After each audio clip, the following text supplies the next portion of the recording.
warahmatullahi wabarakatuh. Baik, di sini kami dari kelompok 7 yang beranggotakan saya Dia Indasari, saya Dia Anggilia. Di sini kami akan membahas mengenai suntik mati atau Eutanasia.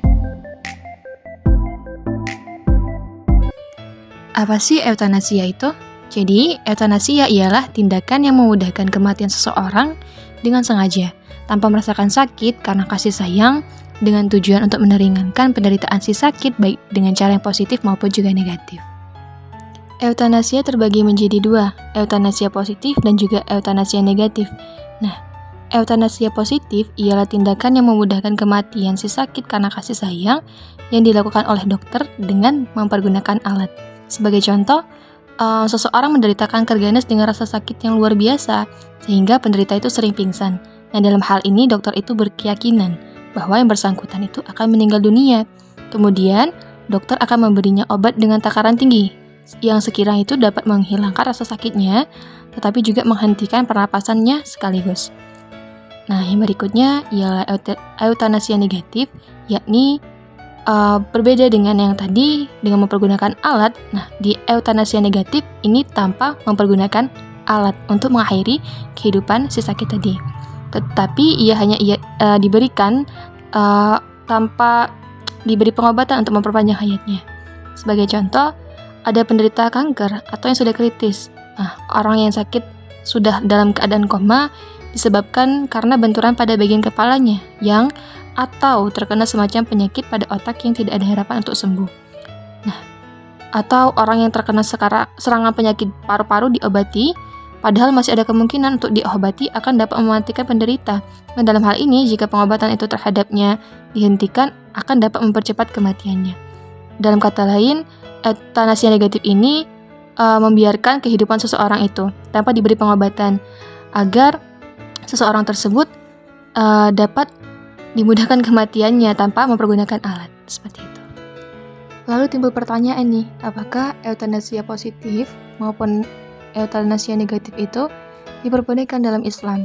Nah, untuk eutanasia positif sendiri, seperti pada contoh yang sudah dijelaskan tadi, itu tidak diperkenankan oleh syarak atau hukum Islam, sebab yang demikian itu berarti dokter melakukan tindakan aktif dengan tujuan untuk membunuh si sakit dan mempercepat kematiannya melalui pemberian obat secara overdosis.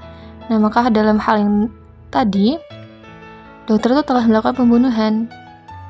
Ataupun sebagai contoh lain, misalkan dengan pemberian racun yang keras, dengan penyengatan listrik, ataupun dengan menggunakan senjata tajam. Semua itu termasuk dosa besar yang membinasakan.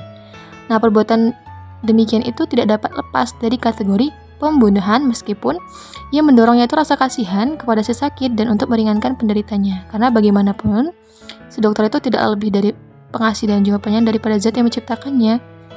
Yang berikutnya, eutanasia negatif. Sebagaimana dikemukakan dalam contoh tadi, hal itu kan baik gitu. Didasarkan juga pada keyakinan dokter bahwa pengobatan yang dilakukan itu tidak ada gunanya dan tidak memberikan harapan kepada si sakit, sesuai dengan sunatullah atau hukum Allah terhadap alam semesta dan juga hukum sebab akibat. Eutanasia dalam masyarakat ekonomi lemah. Nah, dalam kondisi yang seperti itu, tentu si penderita dan juga keluarga merasa kelabakan. Mereka dalam posisi yang dilemah nih. Sebab jika dibiarkan akan muncul rasa kasihan pada si sakit, tapi bila diobati ternyata tidak ada harapan untuk sembuh. Apabila jika ternyata keluarga itu tidak punya biaya untuk pengobatan, sementara penyakitnya sudah cukup akut. Nah, tentunya seorang dokter itu menempuh jalan eutanasia, ya memiliki kesepakatan antara keluarga pasien. Dengan tujuan tadi kan untuk menghilangkan penderitaan si sakit dengan jalan mengakhiri kehidupannya. Secara medis, eutanasia itu baru dapat dilaksanakan jika penyakit tersebut dipandang tidak mungkin disembuhkan lagi. Demikian juga faktor ketidakmampuan biaya. Hal tersebut dapat menjadi dasar pertimbangan dalam pelaksanaan untuk melakukan eutanasia ataupun tidak. Nah, selanjutnya, bagaimana sih eutanasia bagi penderita yang tidak mungkin sembuh? Menurut firman Allah SWT telah memerintahkan kita untuk terus berikhtiar, untuk kemudian hasilnya kita serahkan kepada Allah SWT. Dalam Sahih Bukhari terdapat sabda Rasulullah SAW yang berbunyi, Allah tidak pernah menurunkan penyakit kecuali Dia juga menurunkan obatnya. Hadis riwayat Bukhari. Dan juga Dia juga bersabda bahwa, wahai manusia, bertobatlah. Bagi orang-orang yang ingin berhenti dari penyakitnya dengan memilih kematian sebagai jalan keluar adalah orang-orang yang hatinya beku. Sebaiknya kita ingat kembali sabda Rasulullah SAW yang berbunyi, jika kiamat akan segera terjadi, sementara di tangan salah satu di antara kalian ada yang memegang sebutir benih tanaman, maka hendaklah benih itu ditanam jika dia dapat menanamnya, karena dengan berbuat seperti itu dia akan mendapatkan pahala dari Allah SWT. Orang-orang yang percepat kematian adalah orang-orang yang tidak beriman kepada Allah SWT dan hari akhir. Mereka menganggap bahwa kehidupan dunia akan berakhir di kuburan. Mereka melupakan perhitungan amal, pembalasan atas perbuatan, kebangkitan setelah mati, dan melupakan bahwa kita pasti akan berpulang kepada Allah Subhanahu wa Ta'ala. Dan kita juga dapat melihat bahwa di dalam agama Islam, seluruh kejadian yang menimpa seorang muslim adalah baik bagi yang bersangkutan dan akan menjadi penghapus bagi dosa-dosanya atau akan meninggalkan derajatnya. Rasulullah SAW juga pernah bersabda bahwa tidaklah seorang muslim ditimpa keletihan, penyakit menahun, kegelisahan, kesusahan, atau kesedihan meskipun hal itu seremeh duri yang mencucuk kakinya, melainkan dengan semua penderitaan itu Allah menghapuskan dosa-dosanya. Hadis riwayat Bukhari. Nah, selanjutnya, bagaimana hukum eutanasia dalam hukum pidana Islam?